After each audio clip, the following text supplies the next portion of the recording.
This morning, we are talking about digitalizing the beauty industry.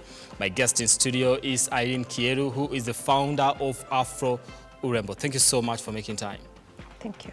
Now, before we actually came to this segment, you're talking with my co-anchor here, Simba, and he was asking how, on average, how long does it take for a woman to get actually, ready when she's going somewhere in the morning? How long did it take you to get ready? No, I think on average, a woman would take 30 minutes. That means if you're very fast. But then if you're still the beginners like I am, or anybody else, you take 1 hour. And also it has to be noted that not everybody does the same thing. So there's some things that will take 2 hours. So makeup will take some time. There are things will take 2 hours? Exactly. Okay, so it actually varies. There's no constant. Okay, fine. Yeah. Simba, you got that right? Thank you. Listen, let's get into the discussion this morning. Afro Urembo, what is it and what does it do? So Afro Urembo is a digitization system. Actually, you have the application for the client, for the end client, for you and I, whereby you can download our application on Android and iOS. There's also a system for the salon, which is actually what runs the salon. That means like when you get to book as an end client, that reflects on the system from the salon side. So you're basically booking the right times that the salon is open. You're booking the times that the professional is available. You have a chance also to leave a review.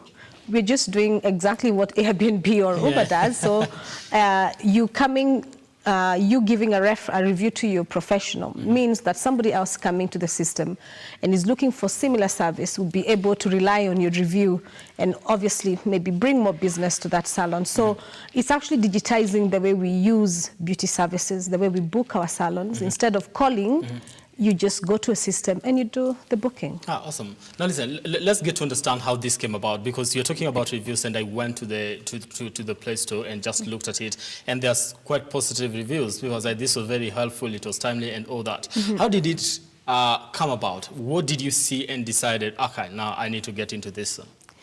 Okay, so Afro Urembo was born out of my own pain point as a client. And this happened when I was living in Madrid back in 2016. I was doing my MBA in Madrid.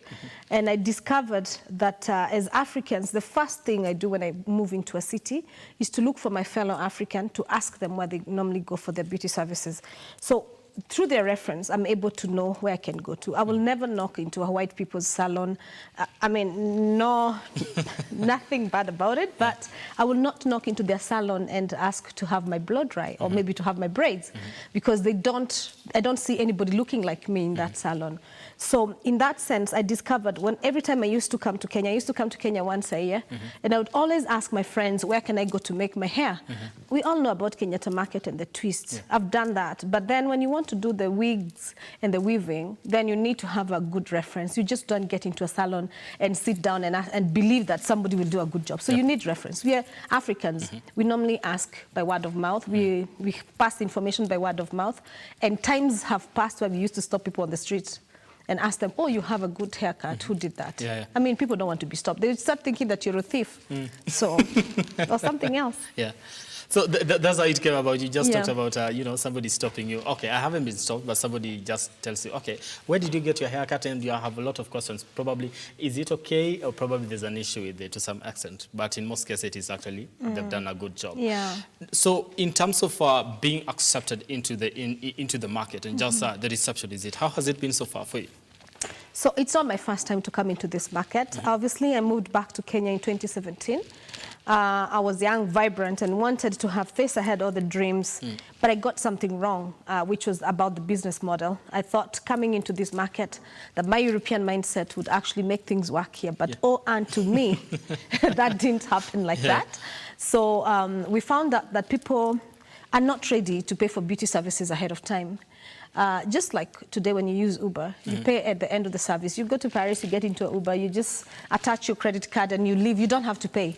So I thought that was the case. And I was surprised to see that people can't pay. Africans won't pay for beauty services before delivery. First of all, because maybe we are not very disciplined. I'm sorry to say that. Because if it rains and you had booked and you fail to go to the salon, most of us don't even bother to call and say, excuse me, I'm not able to come because it's raining. I mean, we take beauty services lightly. It's not as serious. because sometimes you can bypass it.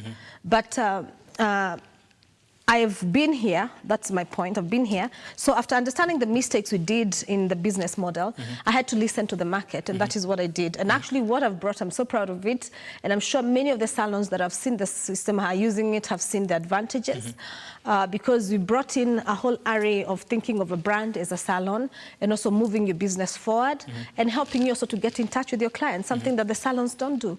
I'd like to ask you a question. When was the last time that your barber or, I mean, your salon where you go to get your haircut sent you a 10% discount because it's your birthday? Have you ever seen a message on your birthday? No, I haven't, and we need to have that discussion. There you go. So this is something that happens with Afro Rainbow app. Yeah, that's what we're planning. We have all lined up some different features that will come with time. And obviously, that is one of my key things, is to be customer sensitive. For salons to be customer sensitive to you, if you look at it, and I'm sure in this room, even if I ask you today, how much money do you spend in the beauty service, I mean, with your barber every year, or even since the beginning of the year, how much have you spent? You just give me an estimation. You're not able to give me the right figure. So, and I want us to be accountable for what we do, and also ask more from the salons for what we give them, because we bring the business to them. But also as a client, do you feel well treated?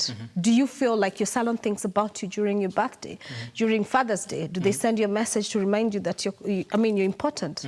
So those are things that we need to be. At this era, people are very mindful of the customer service they receive in institutions. So it's actually creating a community and just making you have a personal relationship with the person that's actually making your hair. Exactly. And also the salon. We're promoting the brands at the salons, and also making sure that that salon minds about you. During even Christmas, they can send you a discount. And obviously also for the businesses, the salons, there's some empty days whereby people just sit around, the professionals just sit around, and we want to put pressure to them. I mean, just like give them the opportunity to put out some discounts whereby they can encourage more clients and even new clients to come and test their services. Most of the clients actually would not dare to do services like massage because they have an impression they're expensive in some salons. So for example, if that salon is able to push out a discount, they're giving the opportunity to clients who would never have the chance to come in, to come and use their services, and most likely they would stay. So we are doing, like, we're bringing you new clients, opening new doors, new avenues for you, and also helping you to know your client better. That's very important. Listen, let's talk about transparency, because to some extent that is always an issue here in the country. You get, you know, the prices are different here, or maybe what will be quoted to you when you get to that particular service and they're done with you, the kind of quotation that you get, the receipt that you get is actually different from whatever you thought it was. So how do we deal with that in terms of transparency? How does Afro Rainbow come in? I think the transparency is an African problem. I've seen this in many cities. You would even go to Paris, you go to salons, they don't have the price tag. There's no price list. You just get in and then you discuss. We like discussions a lot. And I think most of the people who are today like kind of more tech savvy don't have time to discuss many things. And also we want to make informed decisions. And I mean informed decisions. If I'm deciding to come into your salon and I want maybe to make up my hair, maybe to do a wig, to do a weaving, I need to be able to know if my pocket can allow me. So in that sense, I might have maybe less, but I want to have a choice of what I'm doing. So in that case, we're putting prices transparent in the system, whereby as you book, you know exactly what to expect. We're also helping the salons to kind of identify and be very specific on what is inside a service. And I'll give a very good example. You'll have a treatment for women hair. They'll use different products, and each product has a different pricing. So we're encouraging them and training them to be so transparent in that, so that you don't have a surprise as an end client at the end, and maybe finally give them a bad review, not because of your fault, not because of their fault, but maybe because we didn't tell them the right thing to do. So we want you to make informed decisions and also learn to, to take what you can have, what you have in your pocket. To like kind of budget properly. Exactly, because when somebody gets to choose a particular service, based on the pricing, they say, this is exactly what I can afford. If I had more, I'll go for that one. Or maybe I just like the services because of this amount of money. And when they get there and get something different, it becomes a little bit tricky for them. Exactly. So that's something that we are dealing with as Afro Rainbow. Now, let's talk about how the reception in terms of encouraging this transparency with the clients that are coming to partner with you in terms of salons. How has that been so far? How do you sit down and say, okay, this is exactly what we'll be doing? And they're like, okay, I think I agree, or maybe I don't, or things like that. How has the reception been so far for you? Actually, I would like to commend the salon industry. There's a lot of opportunity out there. It's only that it's not been tapped. Most of the clients we've found, they've already had a system. They've already searched for a system. Whether it's on Google, whether they just went and found something and then they're using it without even the customer support. The market is ready to pay for systems that work for them, that give them the value. That's one thing we've noted. And also, this tells us that there's a need, there's a niche, there's a market. And I'd like to say, for example, in the Kenyan market, the salons that are already using our system, obviously we're in the education part where we're educating them before they can see the real value. Of course, in the beginning, they'll get on board because they see the value, but also they need to be, to talk to the clients about it. And that's why we're doing a two-way thing, whereby we're encouraging you as a client also to download the application. So that when you go to the salon, tell them to download, to be onboarded so that you can be able to book them, conveniently without having to call them. And I have to say that we're getting really good traction in the market right now, and we're hoping things to move forward very fast. We want to create a marketplace whereby people can come and do, like, you enjoy having to book your beauty services. I think my dream is far bigger than just Kenya, so we're hoping that we're starting with Kenya as a footprint, and then moving forward. My dream would be as big as having even like a hair fair in Nairobi like they do in Atlanta, whereby you have all the African countries coming to showcase what they do. I travel a lot to West Africa, and I can tell you there's still the same problem. I'm not able to go and have a solution whereby I can book for my beauty service. So I still believe, and I strongly believe, there's still a big market. African people value beauty. It's only that it's underrated, and nobody, maybe for the moment, nothing has come out there to help them book those services conveniently. But we're here to bridge that gap. Yeah, exactly. Now, this is the thing. I think this is a question I should have asked at the beginning. In terms of why digital, though? Why go digital? What else can you do at this time? Like we have social media. So actually, one thing I forgot to mention, when you talk about pricing, how we are convincing the salons to do that, I don't even have to convince them. Because when you go to social media nowadays, they put their prices out there. So it's transparent already. It's only that we're bringing them into one marketplace whereby everybody is included. But also, I have to say, why do we go digital? Because that's the only way to do. If you look at the population in Africa today, we have the highest youth population. And also we have the number of people with smartphones using digital solutions is quite high. So that's the only way to go. And giving example of Kenya, I'm so proud to be Kenyan today because we are known to be this tech country whereby we are tech savvy, we dare to do things, and we make things happen. Look at M-Pesa giving a good case study, and this is the right place to be, and this is the right population. Actually, we are targeting between 18 to 55 or above, or anybody with a smartphone, whether Android or iPhone. All right. Yeah. You said Nairobi. We are just in Nairobi right now. How old are we in terms of being in the market and just launching the app? Okay. We started our pilot period since June, July. So it's not long. It took us some time to develop the right solution with a lot of amendments. As I said, this is my second comeback. So at least I've learned. I can't say that I'm perfect, but at least I have learned how not to make the same mistakes I did last time. And actually, it's giving fruits. Many people will appreciate actually what we've done. Many people who've seen our system are like, wow, because it's persistence that makes things work. And if you believe into something, just go for it. Okay. Just a follow-up on that before we get into the beauty industry in the country and how people can actually get into that. In terms of the mistakes that we did in the first one, because you said this is the second comeback, what are we doing different this time round? Sorry, I keep using we as if it's our business. It's all right. What are you doing different? Before long, you're going to be using Afro Rainbow anyway. So what you're doing differently, the first thing is we're not only targeting professionals, we're targeting salons. And I'd say that because when you go into our solution, you will see a salon. And then once you get in now, you're able to book the individual professionals. In the past, I was into this system whereby I thought in my own thinking that the salon industry was ready to embrace this solution as individual professionals. And at that time, we had a lot of spaces where people were renting space. Unlike today, whereby many people now are in salons and earning commissions. And that was a huge mistake, because that would mean that you have to convince each one person singularly. But then now, when you have a salon, you have to convince one entity, and then the rest flows to the rest. So that's much easier for us to do. And also, we're promoting the brands of the salons, because if today you go to a salon and you have bad service, will you just claim that the professional was bad, or will you claim that the salon is not good? Most likely the salon. You say, I'll never come back to this salon. It is the salon. It's not the person that actually made your hair. Yes. So that is why, that is one of the major changes that we did. And again, the past, we used to have payments ahead of time. We were asking people to pay ahead of time. And that was a big mistake. So now we ask you, the prices are transparent. You don't pay to the system. You pay at the salon just the same way you used to do. And then that's it. And now we just included some monthly subscriptions for the system. Whereby every salon has a different classics, like you have silver, gold, and platinum. So you choose whichever fits you. Okay. Can you be able to break down what silver, gold, and platinum actually does mean? It's not yet live as such, but we have different functionalities that are working. So far, we have well-established silver, whereby you have photos you can have on your salon. So when I'm going into the application, I can see the interior of the salon.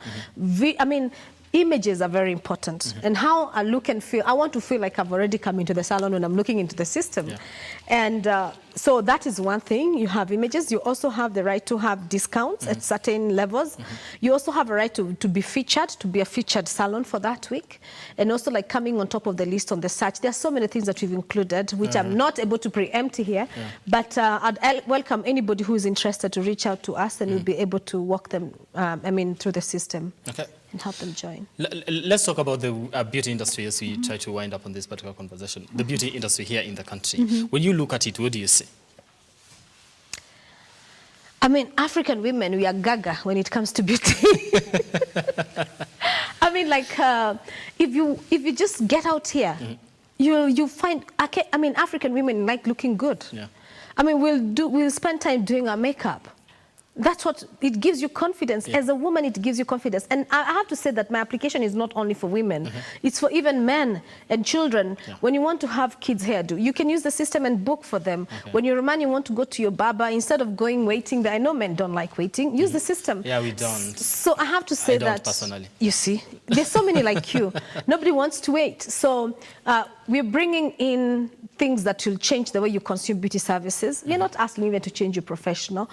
Make informed decisions. But I see a lot of potential. If you ask any woman on the road, if today I would stand on the road and do a survey and ask them, how much have you spent in the salon this year? Nobody will be able to give me a specific number. They just guess.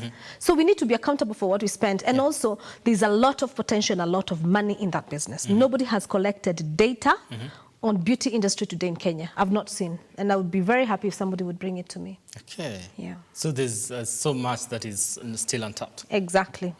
And if you love working with data like me, then I think you would really see like Kenyan women would spend at least 20% of their salaries, of their income, on beauty products and beauty services. Okay.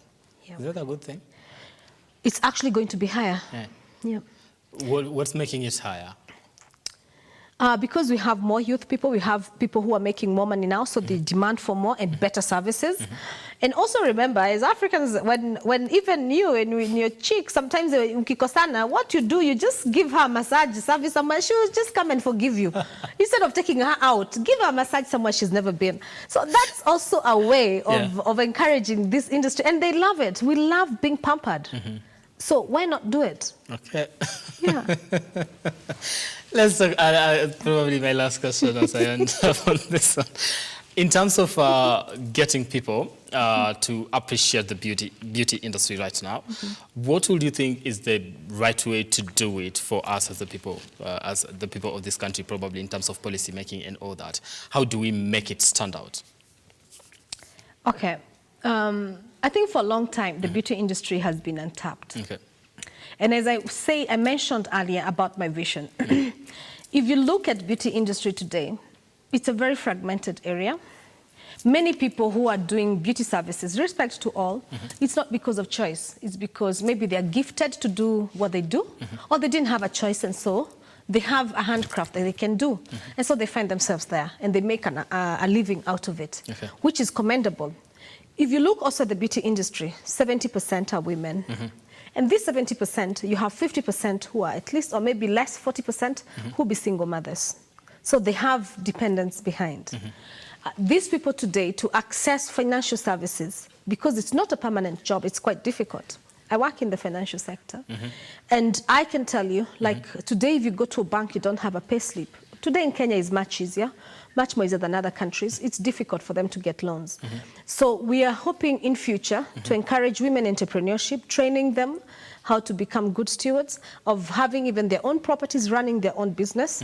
I dream of having entrepreneurship classes to these people so that they can run their own businesses, and also help them to access facilities in the financial sector, have funding from people like the UN Women, help them actually to raise the children in the right way, and not feel like they're just outside the society, and not just take their jobs lightly. We want to encourage them that this is a career like any other. It's not by mistake. So there's so much things that we can do on that end. And finally, also look at the people who own businesses. Most of the people who own businesses today are entrepreneurial minded, and somehow they're not even present in the salons. We want to help them run the business in their absence. Okay. Let's talk about what we use, the products that we use here. Do we feel like in this industry we have products that speak to us as the people of this country? Not just as the people of this country, but as Africans, in terms of hair products, skin products, and all that? Yeah, I think we do. Many people would call maybe some hairpiece products that people have seen, have used, so they feel that's a reference, which is right. We have our own references as African people. And so we have new products that are coming into the market, but it needs education. So in that instance, since it comes into the beauty sector, we are hoping to have promotions, advertisements for such products. Obviously, we are going to do the due diligence because of the hype that's around about fake products and everything. So we have a sector whereby we are going to help businesses to advertise their products, obviously with some vetting around.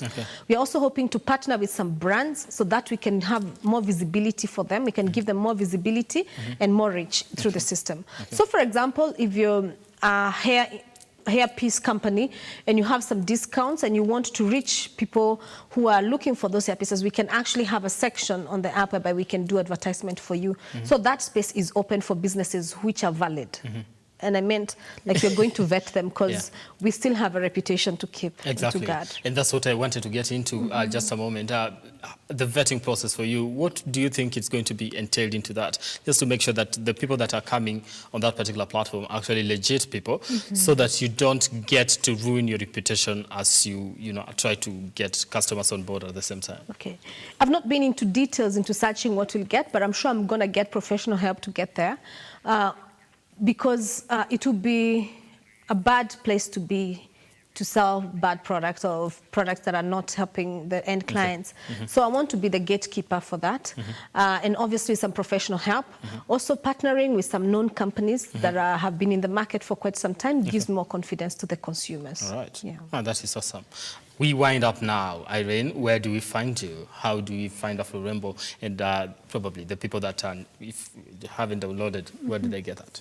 So you can actually... I have it though. I have downloaded. I'm a supporting customer. Yeah. So you can find us on Google, on App Store and iOS. You can download the app. As a salon business, we're ready to help you run your business. So please reach out to us and we'll be able to onboard you. So our numbers are 0721 606 604. That's my number. Or you can get us through the email, irene@afrorainbow.com. Or you can also write to Josephine@afrorainbow.com. All those emails will be able to respond to you. Please get onboarded and let's have a movement. Yeah, exactly. Digitalizing the beauty industry. So every salon that probably is in this particular city can actually be found on that particular app. Yes. It's easier for everyone that comes into the country. Also foreigners, it's going to work very well for them because you say you travel across the globe and you face the same challenge every now and then. All right, thank you so much for your time, Irene. I really do appreciate it. Don't take it for granted. Thank you. So now we take a short break here. We'll be back with more on matters of fashion in the fashion industry. I'll be joined by my guest in studio. Also, I'll be telling you about her in a short while. Don't go too far. Keep the conversation going online My name is Brian Amwai at Lookuptv, at Amwai Brian, that is on Twitter. The hashtag is The Morning Drift. We are back in a moment.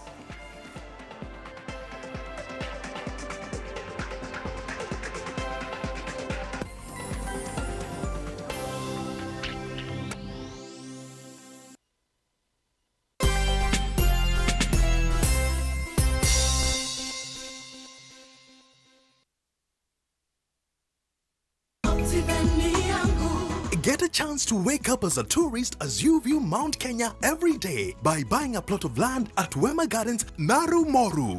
At only 400 meters off tarmac, this is the right place to build your dream home, cottages or holiday homes. You can also buy this property to give to your children as a special inheritance. Water and electricity are in the vicinity, while neighbors are already building their homes. These plots are specially ready for you with title deeds scheduled to be out in 6 months. Buy a 50 by 100 plot of land at Wema Gardens for only 399,000 Kenya shillings. You can also pay for your plot through our friendly one-year installments plan. They're inspiring possibility.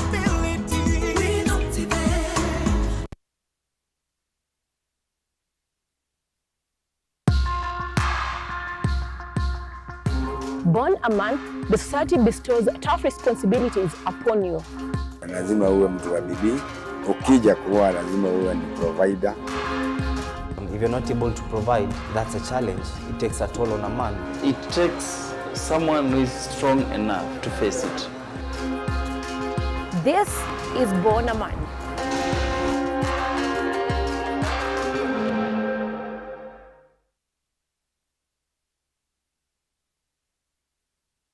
Welcome, you're watching The CEO. On this show, where we invite masters, captains of industry. It's all about working in teams. Customers are happy, it's a good month, the markets are good. I mean, those are very exciting moments. Ladies and gentlemen who tell us where and how to find money and put money in our pockets and how to go about doing business in the best possible way. For me, I'm not serving myself, I'm serving community.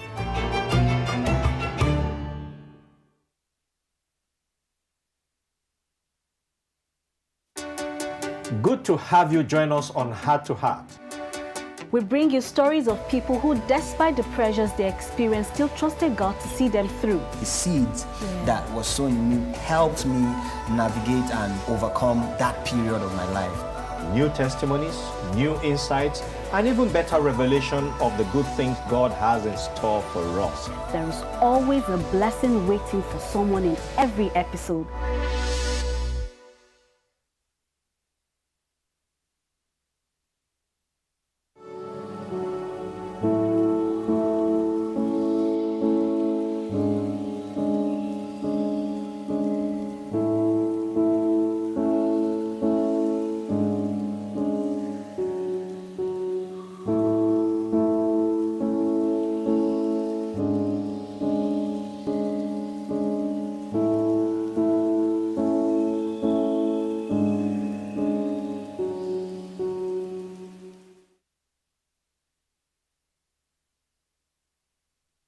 Vera Beauty and Fashion College is focused on being the leading technical and vocational training institute in the region. Our team possesses in-depth knowledge and extensive experience in the industry, offering thorough training in cosmetology, hairdressing, interior design, creative arts, training of trainers, nail technology, and fashion design. With branches in Nairobi, Thika, Meru, Eldoret, and now in Mombasa, our courses ensure that learners are completely equipped with knowledge, competency, and employability skills. Enroll today to be a part of a center of excellence.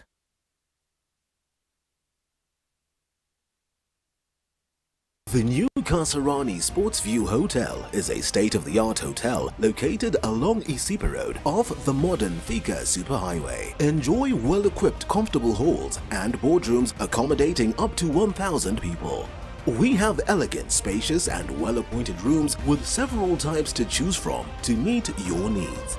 Feast on well-marinated nyama choma at the Nyama Choma Ranch and a variety of other a la carte and buffet options. Our health club consists of the gym, steam bath, sauna, aerobics and swimming. Kids' activities include a bouncing castle, train, swings, trampolines, among others. Bring to life the event of your dreams at our beautiful events gardens with a capacity of up to 3,000 people. For more information, call us on 0111024700. The new Kasarani Sportsview Hotel. Country tranquility in the city.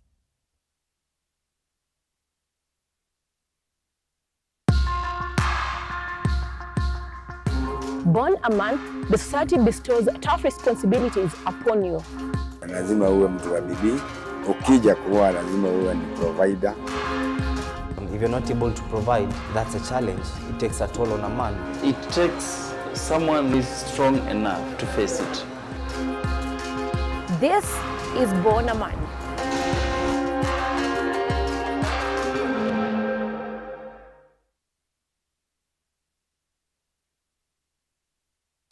Welcome, you're watching The CEO. On this show, where we invite masters, captains of industry. It's all about working in teams. Customers are happy. It's a good month. The markets are good. I mean, those are very exciting moments. Ladies and gentlemen who tell us where and how to find money and put money in our pockets and how to go about doing business in the best possible way. For me, I'm not serving myself, I'm serving community.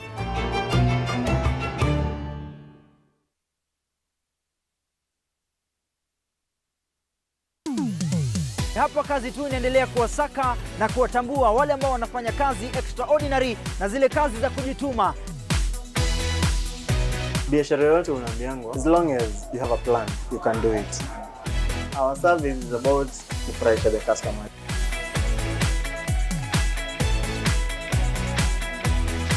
Mpenzi mtazamaji, hii ni hapa kazi tu.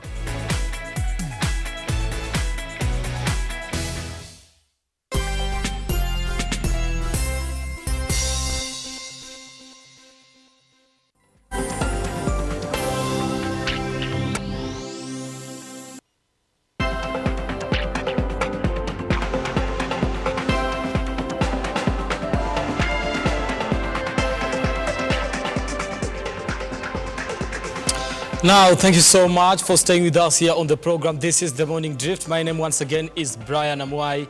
Now, we have a conversation here in studio. We want to get into, carving a niche in the fashion industry. Earlier on, we are talking about the beauty industry. My guest is already in studio. Her name is Felicia Kubende, who is a budding or a young fashionpreneur. We are going to get into that in just a little while. But I understand that, the pilots that were on strike since Saturday, that is on 5th of November, were to resume this morning for their duties after a court order.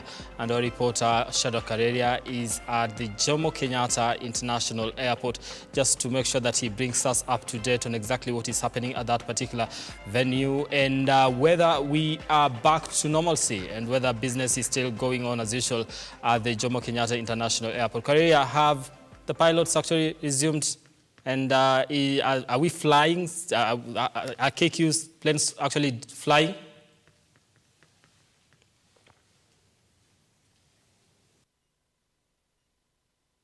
International Airport.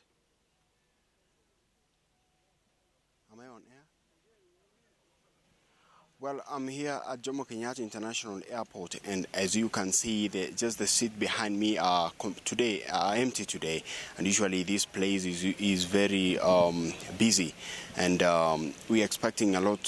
Since now the strike is off, we expected that everybody will have been sorted out at per this moment. But as per now, we can see, we've spoken to some of the travelers, the travelers who have been camping here, maybe confirming their air tickets and all other things.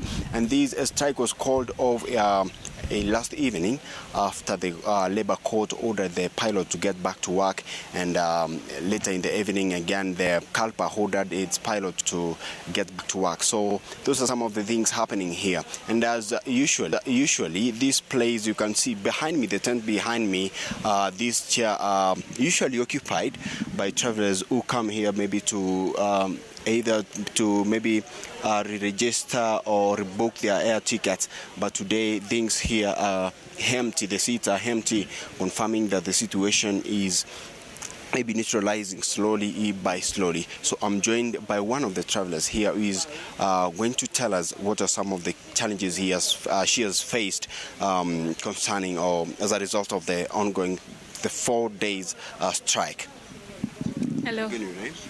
Thank you. My name is Peace. I'm from Uganda, and I have been at the airport since 5 a.m. in the morning. I had a flight that was scheduled for Entebbe, Uganda, this morning at about 8 a.m. But unfortunately, when I reached here about 5 a.m. in the morning, I was told that the flight was cancelled. And of course, it was very inconveniencing, and it really set me back because I had to connect with another flight from Entebbe via Dubai. So I have missed that flight as well. So it's really quite frustrating. But all in all, I'm glad that finally KQ has scheduled for us another flight of about 3 p.m. I'll be able to make it to Entebbe, but unfortunately, I have missed that flight because it's actually setting off just around the same time right now. So, yeah, I'm just looking forward to at least Kenya Airways stabilizing this entire thing because it's really been quite a disaster in the region. Yeah, thank you. Okay, thank you. Thank you very much for your comment. So that's all for now. We will be camping here to let our viewers know what is happening here. The strike is over, but there are still some things, maybe the KQ trying to sort one or two things before they normally get to their part, to their lane, continue doing, providing services as they have usually been doing. So that's for now from the JKI International Airport. I'll get back to you later with more details. All right, that is Shadrach Kareria, the Jomo Kenyatta International Airport, just bringing us up to date on what is happening on the ground. We understand that it was a 4-day strike by the pilots, and yesterday the Labor Relations Court actually ordered them to go back to work, and they're expected to have reported to duty this morning from 6 a.m. That was the report that we received yesterday, and just from what we've heard from that particular passenger, she's being inconvenienced, so it will take a little bit of time before things go back to normal and the Kenya Airways actually gets to stabilize itself and actually gets to serve its customers fully. We'll also be getting the details of that in our subsequent bulletins, and just Kareria bringing us up to date with everything that is happening at the Jomo Kenyatta International Airport. Now, time for our conversation here in studio this morning with Felicia. Thank you so much for making time. Thank you for having me. Yeah. All right. So tell us about yourself and in terms of matters fashion. Who is Felicia? Felicia is a young, upcoming designer. I'm currently working on my own brand. And I just think like as fashion is a way of expressing myself. So fashion for me is a passion, a career path that was fairly not hard to decide. Like growing up, the only question you get is, what do you want to be when you grow up? And my answer used to be fashion designer, always. But you know, when you're growing up, your parents tend to think you can do better. So there's that dismissal of maybe fashion is not the thing. Yeah. If you're not doing medicine or... Actually, medicine was in for me. Medicine was in for me because I had an interest in medicine. I'll do research on different diseases, medicine, ask questions in hospitals, doctors. And my mom had high hopes because she was like, I'm smart and I'm interested in medicine. So she thought that's my career path. But after high school, I was like, fashion. Fashion. And she was like... How did that come about though? How did you just decide now this is fashion and decided to put medicine aside? It started when I was young. I think it's the only thing I've never thought about. When I was young, like every girl growing up with a Barbie doll, my favorite part was just making the doll look pretty, the hair, the outfits. And when I was in class 3, I'll go with my mom to the tailors and just play with the machine. I even broke a needle once. I sewed myself once. And I learned how to... Yeah, it was a learning process. And I grew up and I learned like hand stitches. I started making garments with my, like just stitching with my hands. And my mom was like, yeah, you're just doing this as your art pieces, like the same way you draw and write, you're doing the same thing. And I'm like, nah, she has no idea. She has no idea. Yeah. Definitely, because even drawing now, it is art and it is a career. People make a career out of that. Yeah, yeah. Let's come to how it has been for you to just trying to create a niche and get into the industry. I know you are a graduate or a designer graduate, but how has it been for you so far? I would say it has not been easy. Yeah. It has been fun and interesting, but not easy. The one thing I always tell people is if you don't have a passion in fashion, then don't join the school because you're going to drop out as fast as you join the school. Yeah. So it's not as easy as it might look. No, like, okay, everyone goes into fashion thinking they're going to make clothes and draw. And then you get there and you realize, oh no, I have to do so much more than just make clothes and draw. Yeah. Like you have 13 units and you're like, what? Why? But it's annoying. You have some sleepless nights, but at the end of it, you're like, wow. Okay. So if you're enjoying it, then it's definitely going to come. Yes. So let's look at your future in this industry. What does it look like? What are you carving for yourself? What I'm carving for myself, it's basically scary, even for me. I want to be that designer who's, like, if my work is there, you don't have to be like, wow, this is nice, who made that? Like, I want designs which you look at it and you're like, oh, wow, it's her. Yeah. Like, that's people her can work. tell it from afar and say, this one, you know, it's Felicia. Yeah, that's Felicia. I want such a brand, a brand that speaks for me. And also, like, I feel like fashion is a way of communication. So I work with, I say my clients are more of my employers because what they want is what goes. The most I'm doing is just adding suggestions to your ideas so that we can make a story that speaks to you, makes you comfortable. Like if you want, like for example, the collection I'm working on right now, it's a bit controversial, but it speaks to me as a person of the difficulties I've been through, of what I've gone through in the past, and the norms in the society, like this is evil, this is right, this is... Let's come to the controversy part. Yeah. It's a bit controversial. What makes it controversial? What makes it controversial? Okay, so the theme to my collection is death. Oh. Yeah. That is even scary. I know. Okay. But now, see, if I tell someone it's about death, they're going to get scared. And that's the whole point. That's why I'm doing it. Why are we scared of death? Okay. It's inevitable. We're all going to die. But it's just so scary to the point of we all associate some colors with death. We all associate different things with death. But come to think of it, there's the other side to the story. There's the other side to the story. Like the same way a child is born today, someone's dying somewhere else. Okay. We're all, like, let's take an example of the crucifix, the cross. The cross was hated before. It was a taboo. You were seen wearing, like, no one wore a cross. No one wanted to be associated with a cross. Because it's actually represented something bad. Yeah, it was used to crucify criminals.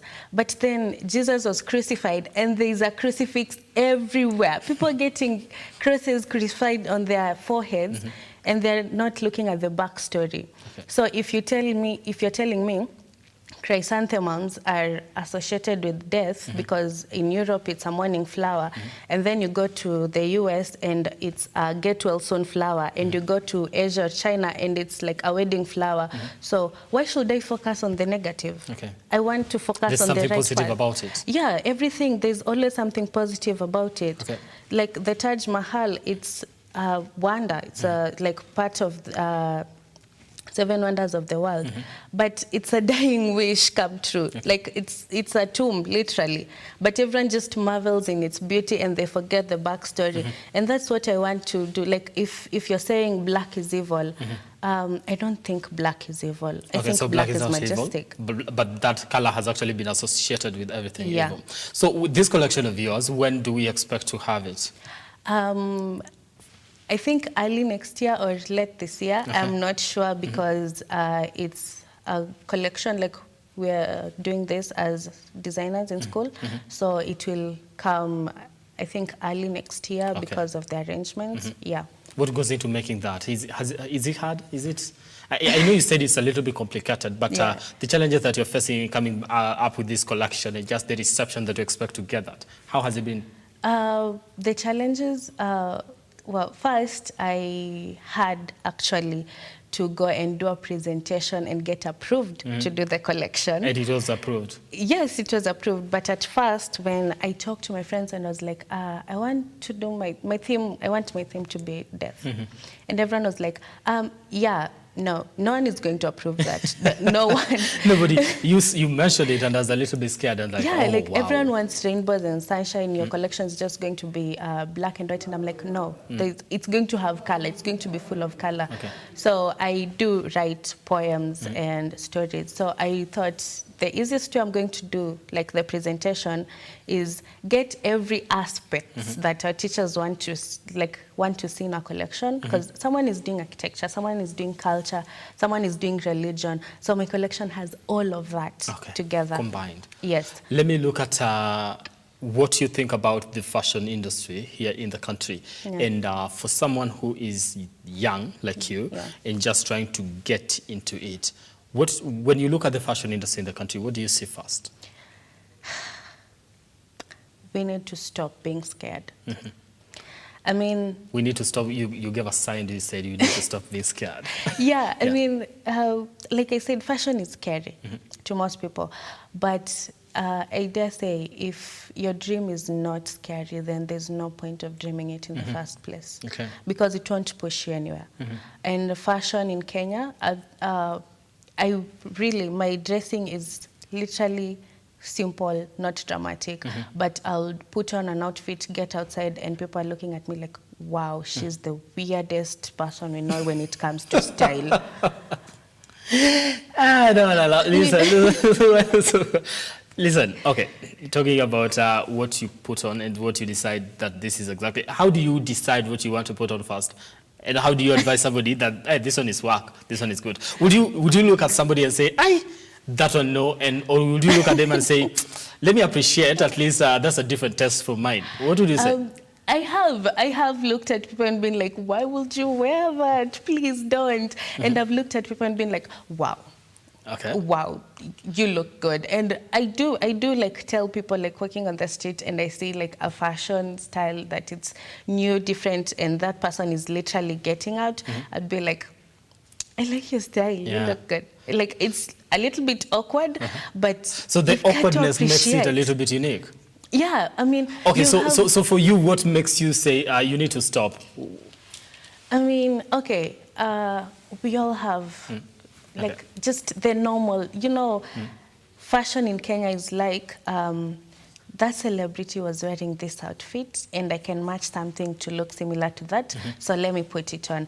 Or, oh wait, it's sunny outside, so, I'm gonna wear a dress. It's cold outside, so I'm gonna wear a hoodie and no, please. Okay. You want to wind up because I'm running out of time. Let me take a look at this. What you put on. What did you look at? What informed this kind of choice for you? This kind of choice, wow. And accessories and everything. And accessories and everything. Okay, funny story. I never used to wear accessories until I started making accessories. Oh, this is your collection? Yeah, because you have to like advertise for yourself. So you make something, put it on, and then just be like, I love your necklace. Thank you, I made it. Wow. So it's simple. I like it though.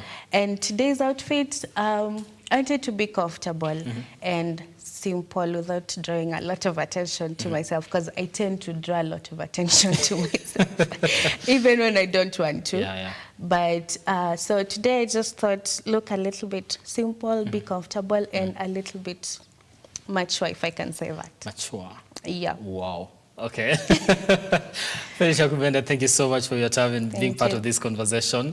Talking about fashion, the fashion industry. She's a fashionpreneur, young budding fashionpreneur. I can call you that, right? Yeah, you can. And I wish you the very best in everything in this collection. Please, when it comes out, call us. So. I'll make sure I do. I'll make sure I do. All right, that does it for us here on the program. This has been the Morning Drift. Thank you so much for for your time, for your value time, and engaging us on our socials. We really do appreciate that. We sign off at this particular moment, and coming up is Look Up Business with Simba.